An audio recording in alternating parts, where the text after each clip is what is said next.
દેશના ગૃહ અને સહકાર મંત્રી અમિતભાઈ શાહના હસ્તે દેશભરમાં 10,000 નવી એમપેક્સ ડેરી અને ફિશરીઝ સોસાયટીઓનું ઉદ્ઘાટન કરાયું હતું. બનાસકાંઠા રજિસ્ટ્રાર સહકારી મંડળીઓ, બનાસ બેંક અને બનાસ ડેરીના સંયુક્ત ઉપક્રમે બનાસ મેડિકલ કોલેજ મોરિયા ખાતે મેગા ઇવેન્ટનું આયોજન કરાયું હતું. જિલ્લાના વિવિધ સહકારી આગેવાનો, પદાધિકારીઓ અને સહકારી મંડળીઓના પ્રતિનિધિઓની હાજરીમાં કાર્યક્રમનું આયોજન કરાયું હતું, જેમાં જિલ્લાની નવીન 13 સહકારી મંડળીઓને રજિસ્ટ્રેશન પ્રમાણપત્ર, ચેક સહાય તથા લાભાર્થીઓને રૂપે કાર્ડ વિતરણ કરાયા હતા.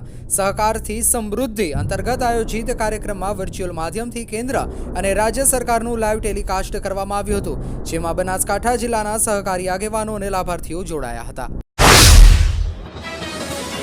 ભારત રત્ન પૂર્વ પ્રધાનમંત્રી શ્રદ્ધેય શ્રી અટલજીની 100મી જન્મજયંતિ નિમિત્તે આજરોજ અટલજીની દિવ્ય ચેતનાને વંદન કરતા માનનીય મુખ્યમંત્રી ભૂપેન્દ્રભાઈ પટેલે સુશાસન દિવસની ઉજવણી પ્રસંગે સૌપ્રથમ માહિતી અને પ્રસારણ વિભાગ દ્વારા નિર્મિત મારી યોજનાનું ઈ-લોકાર્પણ સાથે અનેક લોકોપયોગી યોજનાઓનું લોન્ચિંગ કર્યું હતું.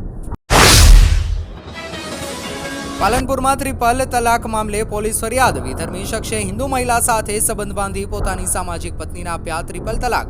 થરાથી પાલનપુરમાં ભાડે રહેવા આવી વિધર્મી શખ્સ અખ્તરશા રજબશા રાઠોડે હિન્દુ યુવતી સાથે બાંધ્યો હતો સંબંધ. પત્નીને જાણ થતાં પત્નીએ લક્ષ્મીપુરા પહોંચી બંનેને પકડી લેતા પતિએ તેની પત્નીને 3 વખત તલાક કહી અને તલાક આપ્યા હતા. ત્યારે પીડિત પત્ની 2 સંતાનોની માતા છે. 1.5 મહિનાની ગર્ભવતી પીડિત મહિલાના પેટ પર પતિ અને પ્રેમિકાએ લાતો મારી અને 3 તલાક પીડિતાને આપ્યા. ત્યારે પત્નીએ પાલનપુર પશ્ચિમ પોલીસ મથકે ટ્રિપલ તલાક મામલે પતિ અખ્તરશા રાઠોડ અને તેની પ્રેમિકા પવન ઉર્ફે પ્રવીણા પ્રજાપતિ સામે ફરિયાદ નોંધાવી. પોલીસે 17,510 રોકડા અને 8 મોબાઈલ સહિત કુલ ₹44,000નો મુદ્દામાલ કબજે કર્યો. દિયોદર એએસપી સુબોધ માનકર તથા તેમની ટીમે ભાભર શહેરમાં બાતમી આધારે ઓચિંતો દરોડો પાડતા જુગાર રમતા 11 ઇસમો ઝડપાઈ ગયા હતા અને એક શખ્સ ફરાર થઈ ગયો હતો. પોલીસે 44,000નો મુદ્દામાલ કબજે કરી 12 શખ્સો સામે ગુનો નોંધી વધુ તપાસ હાથ ધરી છે.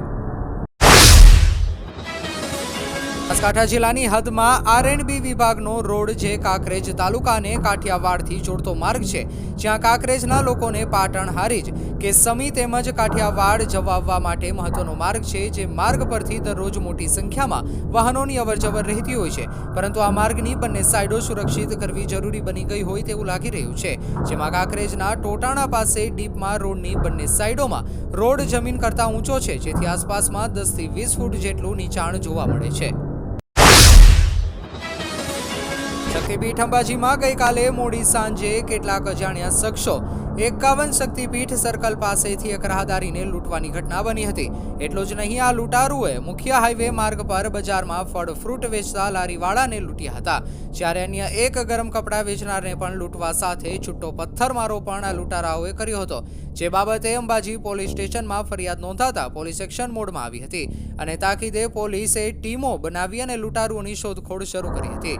જેને લઈને મળેલી બાતમીના આધારે આ લૂંટારુ જંબેરા ગામના હોવાનું જાણવા મળ્યું હતું અને પોલીસે આ લૂંટ કેસના બંને આરોપીઓને ઝડપી પાડવામાં સફળતા મળી હતી. અલમોડાથી હલ્દવાની તરફ આવી રહેલી રોડવેઝની બસ ભીમતાલ રાણીબાગ મોટર રોડ પર આમદલી પાસે 1,500 ફૂટ ઊંડી ખાઈમાં પડી હતી. બસ ખાઈમાં પડી જતા બસમાં મુસાફરી કરી રહેલા 27 લોકો ખીણમાં પડ્યા છે. આ સાથે 3 લોકોના મોત થયા છે.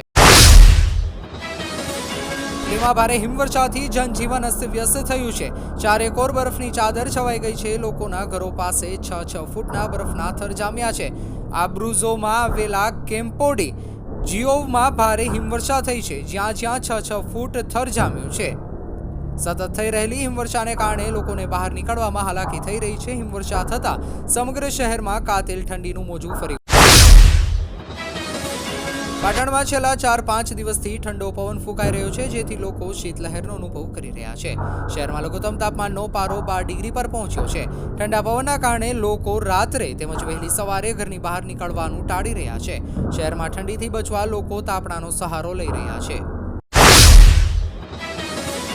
હરીજ તાલુકા ખાખડી ગામ પાસે હારીજ પોલીસે ખોટી નંબર પ્લેટ ધરાવતી એક ઇકો સ્પોર્ટ્સનો પીછો કરી તેને આંતરી તેની તલાશી લેતા તેમાંથી 1,69,553 રૂપિયાની કિંમતનો 1,215 નંગ બોટલો, રૂપિયા 10,000ના 2 મોબાઈલ, રૂપિયા 3 લાખની ઇકો સ્પોર્ટ ગાડી મળી કુલ રૂપિયા 3,79,353નો મુદ્દામાલ જપ્ત કર્યો હતો અને ગાડી સાથે આવેલ રવિન્દ્રસિંહ સુરપાલસિંહ સોલંકી રહેવાસ સેવાળા, જિલ્લો ઝાલોર, તાલુકો રાણીવાડા અને જયરામ રૂગનાથરામ પુનિયા બિશ્નોઈ રહે મોખતરા, તાલુકો રાણીવાડા, રાજસ્થાનની અટકાયત કરી છે.